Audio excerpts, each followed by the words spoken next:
जय हिंद। नमस्कार दोस्तों, स्वागत है आप सभी का आपके अपने YouTube channel study CVL classes में। दोस्तों, आज का जो टॉपिक होगा वो बोर्ड एग्जाम के दृष्टिकोण से एक very very most important topic है, जो कि लगभग हर साल आपकी परीक्षा में पूछा जाता है। लेकिन उसके साथ साथ ये चाहे क्लास 9वीं 10वीं 11वीं और 12वीं बीएससी एमएससी सबके लिए जो है, और कोई कम्पिटिटिव एग्ज़ाम देने वाले छात्रों के लिए मोस्ट इम्पॉर्टेंट टॉपिक है। तो देखते रहिए। आपने ज़रूर आईयूपीएसी का नाम सुना होगा, जिसके बारे में मैंने कई सारे वीडियो अपलोड किए हैं।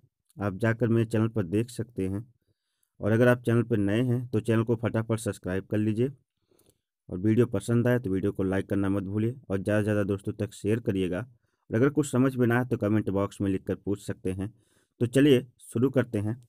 आज का जो हमारा टॉपिक है वो है हाइड्रोकार्बन्स। हाइड्रोकार्बन्स हाइड्रोकार्बन दो शब्दों से मिलकर बना है, एक हाइड्रोजन और दूसरा कार्बन। जहाँ कार्बन पहले लिखा जाता है, हाइड्रोजन बाद में लिखा जाता है। तो जितनी भी कार्बनिक श्रृंखलाएं होती हैं, चाहे वो संतृप्त हो चाहे असंतृप्त हो, वो ज़्यादातर जो है हाइड्रोजन और कार्बन से मिलकर बनी होती है। ये तय होता है कि उनमें हाइड्रोजन से कार्बन से हाइड्रोजन ही जुड़ेगा। अगर इनको संतृप्त रखना है, उन्हें अस्थायी रखना है, तो कार्बन से जो है हाइड्रोजन को ही हमें क्या करना पड़ता है, जोड़ना पड़ता है। ठीक है मित्रों, तो चलिए चलते हैं।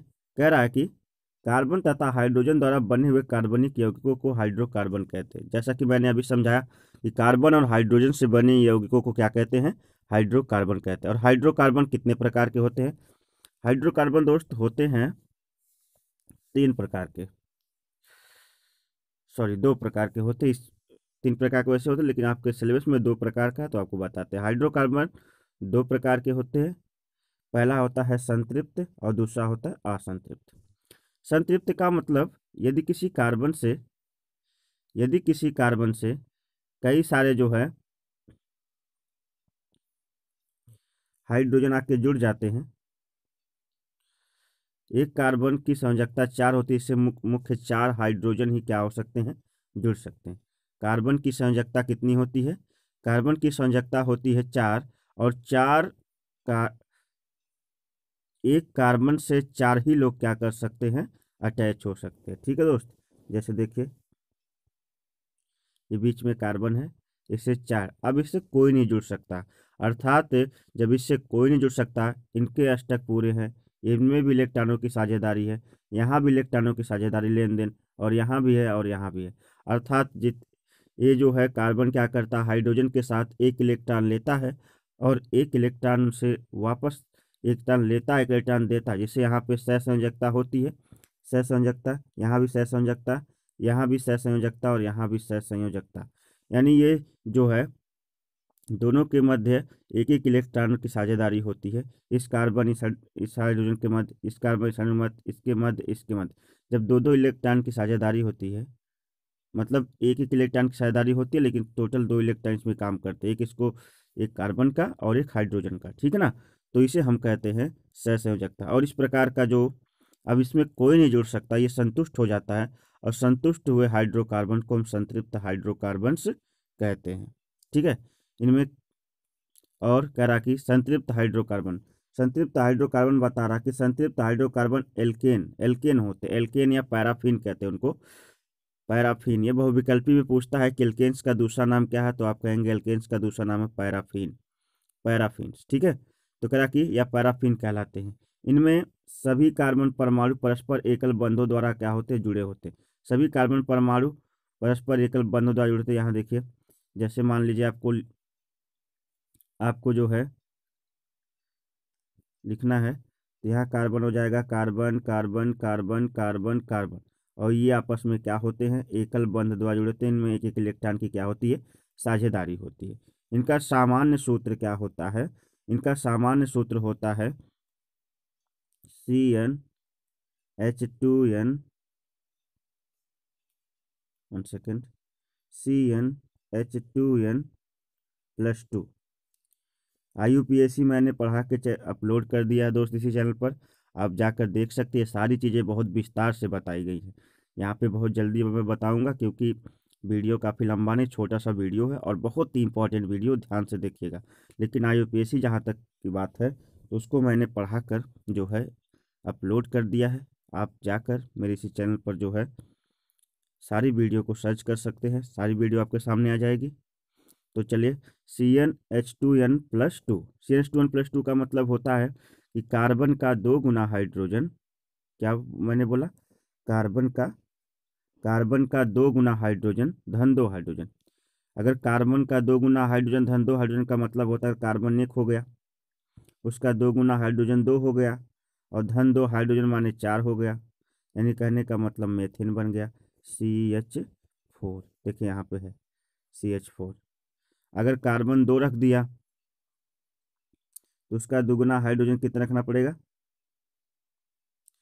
2 दूनी के 4 होता है, और 4 2 6, यानी कार्बन CnH2n+2 के हिसाब से। तो यहाँ पे H6 हो गया, C2H6। ये एथेन का फार्मूला हो गया, किसका, एथेन का। मेथेन, एथेन, प्रोपेन, सभी जितने भी एल्केन होते हैं वे सभी क्या होते हैं, वे सभी जो है संतृप्त होते हैं, और उनका अनुलग्न एन होता है। क्या होता है, एन, अनुलग्न उनका एन होता है। और सभी जो है कैसे हाइड्रोकार्बन है, एक संतृप्त हाइड्रोकार्बन से हैं। ठीक है, अब आगे बढ़े। अगला है असंतृप्त हाइड्रोकार्बन्स। असंतृप्त हाइड्रोकार्बन्स में वे हाइड्रोकार्बन जिनमें 2 कार्बन परमाणु के मध्य कम से कम एकल, द्वि तथा त्रिबंध हो। अर्थात ये होता है, ये असंतृप्त होते हैं क्योंकि इनके जो है, इनमें जो कार्बन परमाणु है एकल नहीं बल्कि द्वि या त्रिबंध से जुड़े होते हैं ना। तो कह रहा कि वे हाइड्रोकार्बन जिनमें कार्बन परमाणु के मध्य कम से कम एकल, द्वि या त्रिबंध उपस्थित हो, असंतृप्त हाइड्रोकार्बन कहलाते हैं। और असंतृप्त हाइड्रोकार्बन, जैसे संतृप्त हाइड्रोकार्बन एक ही था, एल्केन्स था, लेकिन असंतृप्त हाइड्रोकार्बन 2 प्रकार के होते, मैं ये बताना चाहता था। 2 प्रकार के होते हैं, ध्यान से देखिएगा। कौन कौन से हैं 2 प्रकार के, पहला एल्कीन्स और दूसरा एल्काइंस। एल्कीन्स मतलब डबल बॉन्ड होता है दोस्त, डबल बॉन्ड को क्या कहते हैं, एल्कीन्स कहते हैं। वे हाइड्रोकार्बन जिनमें कार्बन और कार्बन परमाणु के मध्य द्विबंध, कम से कम कौन सा बंध हो, द्विबंध आवश्यक होता है, ऐसे संरचना को हम एल्कीन्स या ओलिफिन्स कहते हैं। एल्केन को पैराफिन कहते थे, इसको जो है एल्कीन्स या क्या कहेंगे, ओलिफिन्स कहते हैं। और इनका सामान्य सूत्र है CnH2n, यानी कार्बन का 2 गुना हाइड्रोजन। अगर कार्बन आपने 2 लिया तो हाइड्रोजन आपको रखना पड़ेगा 4। यहाँ पे कार्बन और कार्बन, यहाँ पर जो है मैंने बताया कार्बन आपने 2 लिया तो हाइड्रोजन क्या रखना पड़ेगा, 4। 4, कार्बन 2 तो हाइड्रोजन कितना हो गया, 4। और अगर कार्बन 2 और हाइड्रोजन 4 हो गया तो इसका मतलब ये होता है कि दो दो कार्बन बनाने हैं, दोनों कार्बन एक दूसरे से डबल बॉन्ड जुड़ेंगे, और 4 ठो बना देना है क्या, हाइड्रोजन। ध्यान से देखिएगा, ये हाइड्रोजन हो गया, ये हाइड्रोजन हो गया, और ये हाइड्रोजन हो गया। ये है एथीन का फार्मूला, किसका, एथीन का। और एथीन में कार्बन का 2 गुना हाइड्रोजन, दोनों कार्बन एक दूसरे से डबल बॉन्ड से जुड़े हुए हैं। यानी एल्कीन्स जो है डबल बॉन्ड से क्या होते हैं, इनमें कार्बन और कार्बन परमाणु के मध्य डबल बॉन्ड होता है। ठीक है दोस्त, तो इसका एग्जाम्पल हो गया एल्कीन्स या एथीन्स। और भी हैं, आप CH3 कर लेंगे तो H6 कर लेंगे, आपको कार्बन का 2 गुना हाइड्रोजन रखना है। C4 कर लेंगे तो H8 कर लेंगे। ये सब, ये देखिए ये आपका ब्यूटीन है, ये आपका जो है प्रोपीन है। ठीक है, तो ये सभी जो है साधारण में ब्यूटिलीन, प्रोपिलीन है। तो ये साधारण नाम है, और IUPAC नाम भी इनका एथीन में मेथिन नहीं होता है, क्योंकि कार्बन और कार्बन के मध्य डबल बॉन्ड होता है, और मेथ में एक ही कार्बन होता है, इसलिए इसका मेथिन नहीं बनता। इसका बनता है एथीन, प्रोपीन, ब्यूटीन, हेक्सीन, हेप्टीन, यही सब जो है क्या होते हैं, इसके बनते हैं। इसका सामान्य सूत्र मैंने बता दिया कि सामान्य तो CnH2n होता है, जहाँ CnH2n का मतलब कार्बन का 2 गुना हाइड्रोजन। कार्बन में अगर 5 होगा तो हाइड्रोजन 10 होगा, कार्बन अगर 4 होगा तो हाइड्रोजन 8 होगा, और उनके मध्य कहीं ना कहीं क्या होगा, एक डबल बॉन्ड उपस्थित होगा। इसे ही कहते हैं एल्कीन्स। ठीक है दोस्त, अब आगे बढ़े। आगे अगला एल्काइंस। एल्काइंस वे हाइड्रोकार्बन जिनमें कार्बन और कार्बन परमाणु के मध्य त्रिबंध अवश्य रूप से उपस्थित होता है। त्रिबंध मतलब ट्राइबॉन्ड, मतलब तीन बंध अवश्य रूप से उपस्थित होते हैं। इनका सामान्य सूत्र होता है CnH2n-2, यानी कार्बन का 2 गुना हाइड्रोजन माइनस 2 ही हाइड्रोजन। कार्बन का 2 गुना हाइड्रोजन माइनस 2 ही हाइड्रोजन। अगर आपने कार्बन कितना लिया है, 2 लिया है, उसका दुगुना हाइड्रोजन 4 कर देंगे और 4 में से फिर घटा देंगे 2, तो ये जाएगा C2H2। क्या हो जाएगा? C2H2। देखिए यहाँ पे एग्जाम्पल है C2H2। और यहाँ पर आप पूर्व लग्न जो जोड़ेंगे वो आयन जोड़ेंगे। क्या जोड़ेंगे? आयन। इसलिए इसका नाम हो जाएगा एथाइन। Ethyne, propyne, butyne. ठीक ना? तो ये इसके आयुपेशी नाम हो जाएंगे। जैसे मान लीजिए सी आपने C4 ले लिया है, आपने लिया C4, और H पे आपने क्या ले लिया है? H जो है 8 माइनस 2 6, ये C4 कार्बन का 2 गुना हाइड्रोजन माइनस 2, यानी कार्बन 4 है तो हाइड्रोजन यहाँ पे 8 होना चाहिए था, लेकिन 2 घटा के यहाँ कितना कर दिया गया? 6 कर दिया गया। इसलिए ये जो है एल्काइन होते हैं। इनमें कार्बन और कार्बन परमाणु के मध्य कहीं ना कहीं कौन से बंध उपस्थित होते हैं? त्रिबंध उपस्थित होते हैं। एक स्थान पे कहीं ना कहीं आपको कौन सा बंध मिल जाएगा? त्रिबंध मिलेगा। ठीक है दोस्त।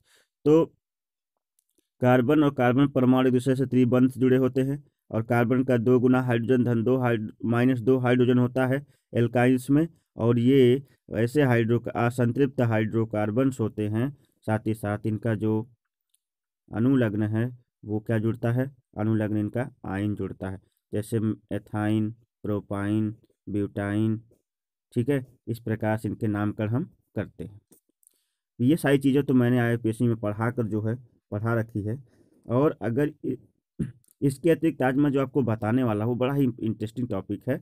आज का टॉपिक मान के चलिए कि यहाँ से मोस्ट इंपॉर्टेंट होने जा रहा है, तो वीडियो को पूरा देखा करिए, कहीं पर स्किप मत किया करिए, क्योंकि वीडियो को पूरा देखेंगे तो आपको बहुत सारा नॉलेज होगा। ठीक है, तो चलिए, परीक्षा के दृष्टिकोण से तो है ही है, बाकी सीखने के दृष्टिकोण से वीडियो बहुत ही आपके लिए लाजवाब है। देखिए, कह रहा कि समावयवता शब्द है, समावयवता। अब समावयवता क्या होती है इसे जान लेते हैं। समावयवता को हम आइसोमेरिज्म कहते हैं। क्लास 11th वाले बच्चे इसको पढ़े होंगे अगर हमारी वीडियो देख रहे होंगे तो, और क्लास 12th वाले जानते होंगे अगर उन्होंने 11th में बढ़िया से पढ़ाई की होगी तो समावयवता में कह रहा कि वह घटना जिसमें यौगिक के अणुसूत्र तो समान होते हैं अथवा रासायनिक गुणधर्म भिन्न भिन्न दर्शाते हैं, या उनके संरचना सूत्र एक दूसरे से भिन्न होते हैं, वे एक दूसरे के समावयवी कहलाते हैं। मरा कि अणुसूत्र समान होते हैं लेकिन संरचना सूत्र क्या होते हैं? भिन्न होते हैं। उनके गुणों में भी क्या होती है? भिन्नता होती है। वो क्या होते हैं? वो एक दूसरे के समावयवी कहलाते हैं। यहाँ पर चीज़ें बताई जा रही है कि आपके अणुसूत्र समान है, किंतु जो है क्या है, संरचना सूत्र जो है भिन्न भिन्न होते हैं। कह रहा कि ऐसे यौगिक जिनका आणविक सूत्र समान परंतु संरचना भिन्न हो, संरचनात्मक समावयवी कहलाते हैं। समावयवता कई प्रकार की होती है, मगर यहाँ संरचनात्मक समावयवता का मतलब देखिए, उदाहरण के लिए इसने 4 ठो कार्बन और 10 ठो हाइड्रोजन यानी C4 और H10 उठाया है। 4 कार्बन 10 हाइड्रोजन, 4 कार्बन 10 हाइड्रोजन से एक सीधी श्रृंखला बनाई है। 1 2 3 4, 4 कार्बन ले लिया है, और 4 कार्बन से कितने हाइड्रोजन जोड़े हैं? 1 2 3 4 5 6 7 8 9 10, 4 कार्बन से जोड़ दिया है 10 हाइड्रोजन। सेम है, यहाँ पे देखिए कितने कार्बन है? 1 2 3 4, 4 कार्बन हाइड्रोजन 1 2 3 4 5 6 7 8 9 10। इसमें भी 4 कार्बन है और 10 ठो हाइड्रोजन है, और इसमें भी 4 कार्बन है 10 ठो हाइड्रोजन। क्या ये दोनों चीज़ें सेम है, एक ही चीज़ है? नहीं, इनके क्या होंगे? नाम भी भिन्न होंगे। जैसे मैं आपको एक और बताऊं, बहुत अच्छा सा एग्जाम्पल मेरे पास है समावयवता को समझाने के लिए, आपको 1 मिनट में समझ में आ जाएगा। देखिए, आपने एथिल अल्कोहल का नाम सुना होगा। एथिल को जिसको आप लोग IUPAC में से जिसे हम एथेनॉल के नाम से जानते हैं, उसका फार्मूला होता है C2